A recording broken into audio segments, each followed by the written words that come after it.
मैं स्वागत करती हूँ आप सबका बीपीसी ट्रैक पे। आशा करती हूँ आप सब स्वस्थ होंगे और जल्द ही सफल भी होंगे बिहार की सीरीज़ में। चलिए आज हम लोग अब आगे देखते हैं।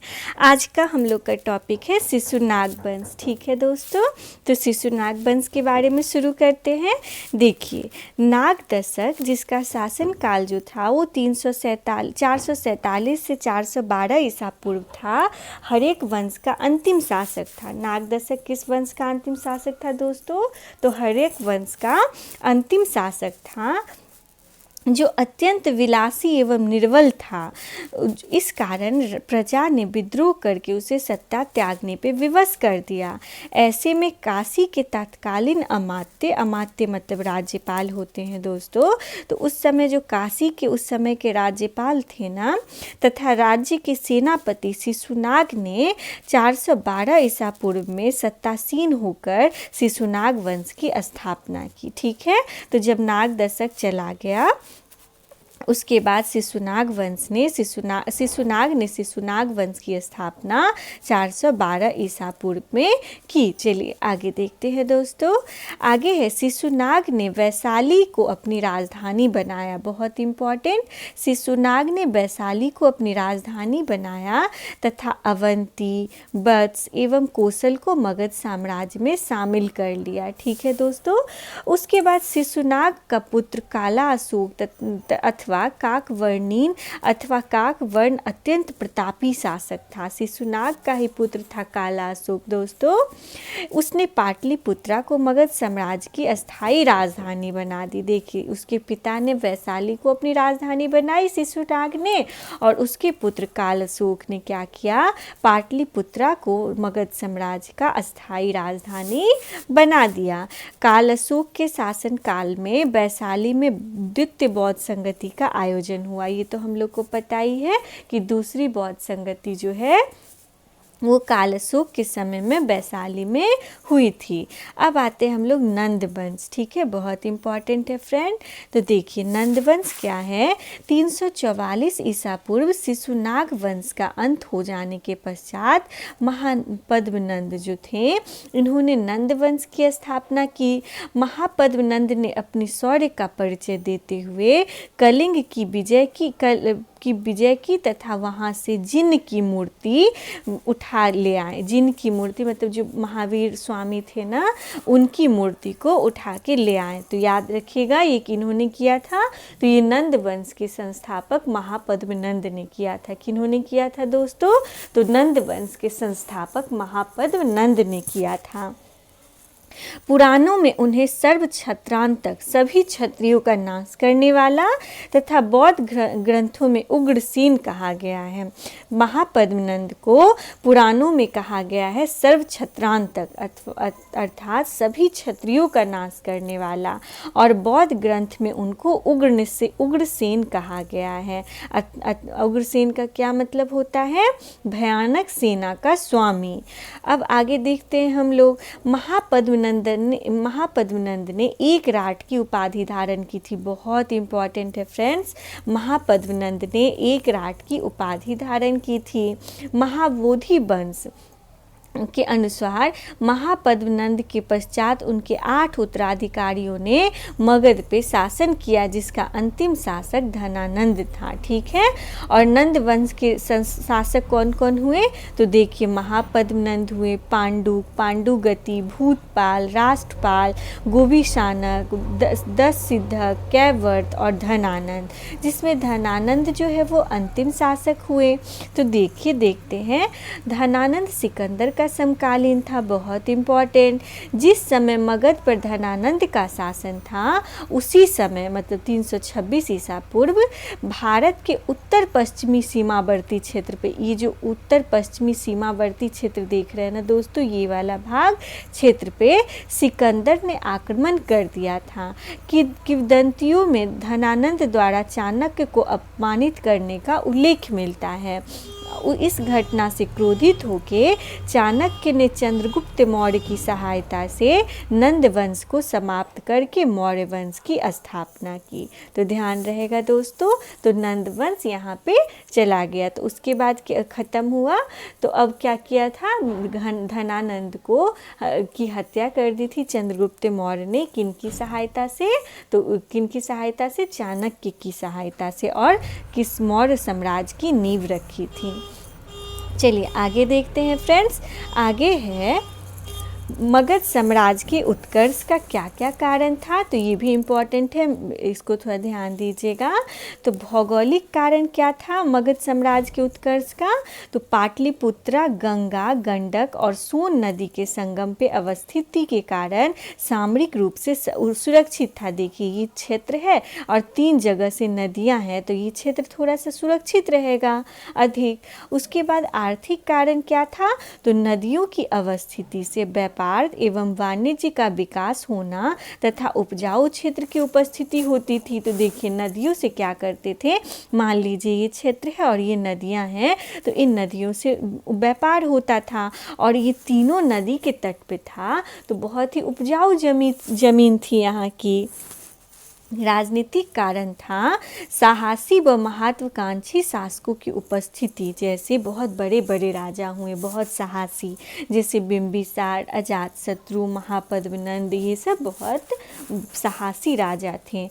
सैन्य कारण क्या था दोस्तों, तो विशाल सेना था इनके पास और सेना में इन्होंने हाथियों का प्रयोग किया। हम लोगों ने पढ़ा ना कि बिंबिसार ने भारत के इतिहास में सर्वप्रथम अपनी सेना में हाथियों का प्रयोग किया था। उसके बाद सामाजिक कारण था, रूढ़ि विरोधी समाज था इनका, ठीक है, रूढ़ि विरोधी थे ये लोग। उसके बाद चलिए अब हम लोग आते हैं मौर्य साम्राज्य, जिसकी स्थापना चंद्रगुप्त मौर्य ने की थी।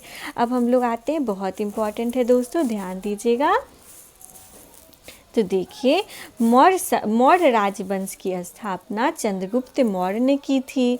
मौर्य की वंश संबंधी सूचना के संदर्भ में विभिन्न स्रोतों के द्वारा भिन्न भिन्न मत प्राप्त होते हैं। जैसे देखिए महावंश टीका के अनुसार मौर्य क्षत्रिय थे तथा बौद्ध परंपराओं में मौर्य को क्षत्रिय कुल का माना गया है। देखिए महावंश टीका और बौद्ध परंपरा जो है वो जो है मौर्यों को क्षत्रिय मानता है, परंतु जैन परंपरा के अनुसार मौर्य निम्न जाति से संबंधित थे। इसके अतिरिक्त ब्राह्मण ग्रंथों में दिए गए विवरण के अनुसार चंद्रगुप्त मौर्य नंदराज की शूद्र पत्नी का पुत्र था। तो देखिए ब्राह्मण के जो ग्रंथ है उसमें क्या कहा गया है, जो नंदराज की शूद्र पत्नी थी उन्हीं का पुत्र था चंद्रगुप्त मौर्य, ठीक है। चलिए आगे देखते हैं। मौर्य साम्राज्य की स्थापना में चाणक्य का महत्वपूर्ण योगदान था। चाणक्य का अन्य नाम क्या है दोस्तों, तो कौटिल्य और विष्णुगुप्त जो है ये चाणक्य का ही दूसरा नाम है। उन्होंने नंदवंश का पतन करके नवीन राजवंश की स्थापना के लिए चंद्रगुप्त मौर्य को प्रेरित किया एवं उनकी सहायता भी की। चाणक्य ने अर्थशास्त्र नामक पुस्तक लिखी जिसका संबंध राजनीतिक व्यवस्था से है। याद रखिएगा इकोनॉमिक्स से इसका संबंध नहीं है अर्थशास्त्र का, इसका संबंध राजनीतिक व्यवस्था से है। उसके बाद चलिए आगे देखते हैं चंद्रगुप्त मौर्य के बारे में। इसका समय क्या था, टाइम पीरियड, तो 321 से 298 ईसा पूर्व था। देखिए चंद्रगुप्त मौर्य भारतीय इतिहास का प्रथम महान सम्राट था। उसने चाणक्य की सहायता से नंद वंश के अंतिम शासक धनानंद को पराजित कर मौर्य वंश की स्थापना की। उसे भारतीय इतिहास में मुक्तिदाता के रूप में भी जाना जाता है। तो याद रखिएगा ये इम्पॉर्टेंट पॉइंट है कि मुक्तिदाता के रूप में किसे जाना जाता है, तो चंद्रगुप्त मौर्य को जाना जाता है। चंद्रगुप्त मौर्य अत्यंत प्रतापी शासक था। उसने पश्चिमोत्तर भारत को सेल्यूकस निकेटर की पराधीनता से मुक्त कराया। मान लीजिए ये भारत है ना दोस्तों, तो ये जो पश्चिम वाला भाग है यहाँ पे जो सेल्यूकस निकेटर क्षेत्र था, इसने इस क्षेत्र को अपने अधीन कर रखा था। ठीक है, तो इसी को चंद्रगुप्त मौर्य ने इससे भी मुक्त कराया था। चंद्रगुप्त के साम्राज्य में संपूर्ण बिहार, उड़ीसा, बंगाल के विशाल क्षेत्र तथा पश्चिमी और उत्तर पश्चिम भारत एवं दक्कन भी शामिल था। सोचिए दोस्तों, कितना बड़ा क्षेत्र इसमें शामिल था, जो वर्तमान का बिहार है, उड़ीसा है, बंगाल है और उत्तर और पश्चिमी भारत, जो ये वाला ऊपर वाला भारत देख रहे हैं, और साथ ही साथ जो दक्कन का भाग देख रहे हैं वो भी शामिल था। मात्र तमिलनाडु एवं पूर्वोत्तर भारत के कुछ ही क्षेत्र मौर्य के अधीन नहीं थे। तो ये इम्पॉर्टेंट पॉइंट है दोस्तों, इसे ध्यान रखिएगा कि मात्र तमिलनाडु और पूर्वोत्तर भारत जो है, अभी वर्तमान का जो असम सब वाला क्षेत्र है, उसी के कुछ भाग जो थे वो मौर्य साम्राज्य में शामिल नहीं थे। चंद्रगुप्त मौर्य तथा सेल्यूकस के मध्य हुए युद्ध की समाप्ति एक संधि से हुई थी। चंद्रगुप्त मौर्य और सेल्यूकस जो था, ये दोनों युद्ध कर रहे थे, तो इनकी इस युद्ध की समाप्ति एक संधि, ट्रीटी से हुई थी। इस संधि के अनुसार सेल्यूकस ने चंद्रगुप्त मौर्य से 500 हाथी लेके, कितने हाथी लेके दोस्तों? 500 हाथी लेके उसे पूर्वी अफगानिस्तान, जो अफगानिस्तान का ये पूरब वाला भाग था, मान लीजिए अफगानिस्तान है तो इधर पूर्वी अफगानिस्तान, बलूचिस्तान तथा सिंधु के पश्चिम का क्षेत्र दे दिया था। ठीक है, सेल्यूकस का दूत मेगास्थनीज मौर्यों, सेल्यूकस का जो दूत था दोस्तों मेगास्थनीज, मौर्यों की राजधानी पाटलिपुत्रा आया था। उसने इंडिका नामक पुस्तक भी लिखी, जिसमें मौर्य काल के प्रशासन, समाज व अर्थव्यवस्था का वर्णन किया है। उसने पाटलिपुत्रा को पॉलीब्रोथा कहा। बहुत इंपॉर्टेंट है दोस्तों, मेगास्थनीज ने अपनी पुस्तक इंडिका में पाटलिपुत्रा को कौन सा नाम दिया है? तो पॉलीब्रोथा। ध्यान दीजिएगा दोस्तों, पॉलीब्रोथा। उसके बाद देखिए, चंद्रगुप्त मौर्य ने भारत में पहली बार एक केंद्रीयकृत प्रशासनिक प्रणाली स्थापित की। उसके प्रशासन का पूर्ण विवरण चाणक्य के अर्थशास्त्र में मिलता है। यूनानियों ने चंद्रगुप्त हेतु सैंड्रोकोट्स का शब्द का प्रयोग किया था। देखिए, जो यूनानी थे, उन्होंने चंद्रगुप्त को सैंड्रोकोटस कहा। क्या कहा था दोस्तों? सैंड्रोकोटस कहा था। अब देखिए, मौर्य साम्राज्य का प्रशासनिक संरचना कैसा था?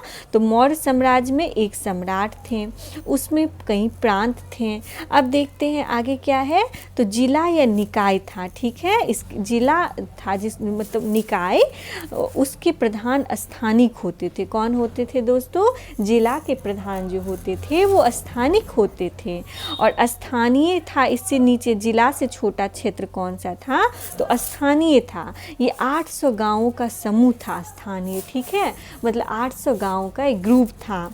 उसके बाद उससे छोटा पार्ट क्या था? तो द्रोणमुख था। ये 400 गांवों का समूह था द्रोणमुख। उसके बाद उससे द्रोणमुख से छोटा था खरवाटिक, जो कि 200 गांवों का समूह था। और खरवाटिक से छोटा था संग्रहण। ठीक है, संग्रहण 100 गांवों का समूह था। और संग्रहण से छोटा क्या था दोस्तों? तो ग्राम प्रधान था। क्या था? ग्राम प्रधान, जिसको ग्रामिक भी कहा जाता है। चलिए, उसके बाद देखते हैं, मेगास्थनीज के अनुसार नगर एवं सैनिक प्रशासन की देखरेख हेतु 5-5 लोगों की 6 समितियां थी। याद रखिएगा दोस्तों, मेगास्थनीज ने इंडिका में कहा कि जो नगर और सैनिक प्रशासन था ना मौर्य साम्राज्य में, उसमें 5-6 समितियां थी। ऐसे याद रखिएगा कि 6 समितियां बनाई गई थी उसकी देखभाल करने के लिए, और हर एक 6 में 5-5 लोग थे। हर एक 6 मतलब जितनी समितियां थी उसमें 5-5 लोग थे। कौटिल्य के अर्थशास्त्र में प्रशासन के संदर्भ में 28 अध्यक्ष एवं 18 तीर्थों का उल्लेख मिला है। तो कौटिल्य ने अपनी पुस्तक में कहा है कि यहाँ पे 28 अध्यक्ष तथा 18 तीर्थ थे। ठीक है, चलिए आगे देखते हैं। अब हम लोग देखते हैं, जैन धर्म के स्रोतों के अनुसार चंद्रगुप्त ने जीवन के अंतिम समय में जैन धर्म स्वीकार करके साम्राज्य राज्य को त्याग दिया तथा संन्यास ग्रहण कर लिया। बहुत इम्पॉर्टेंट है फ्रेंड। जो चंद्रगुप्त मौर्य था उसने अंतिम समय में क्या किया था, जैन धर्म को स्वीकार लिया था और अपने पूरे साम्राज्य का त्याग कर दिया था। चंद्रगुप्त ने अपना अंतिम समय श्रवणबेलगोला जो कि कर्नाटका में है, वर्तमान कर्नाटका में, वहाँ पे बिताया था। जैन संप्रदाय से जुड़े आचार्य भद्रबाहु भी पाटलिपुत्रा छोड़कर चंद्रगुप्त के साथ चले गए। देखिए, जैन धर्म के जो संप्रदाय के आचार्य थे भद्रबाहु, वो भी क्या किए, चंद्रगुप्त के साथ ही श्रवणबेलगोला चले गए। श्रवणबेलगोला में ही चंद्रगुप्त ने जैन परंपरा के अनुसार अपने शरीर का त्याग कर दिया था। तो आज हम लोग चंद्रगुप्त मौर्य तक रहने देते हैं दोस्तों, फिर आगे हम लोग बिंदुसार अशोक के बारे में पढ़ेंगे। धन्यवाद।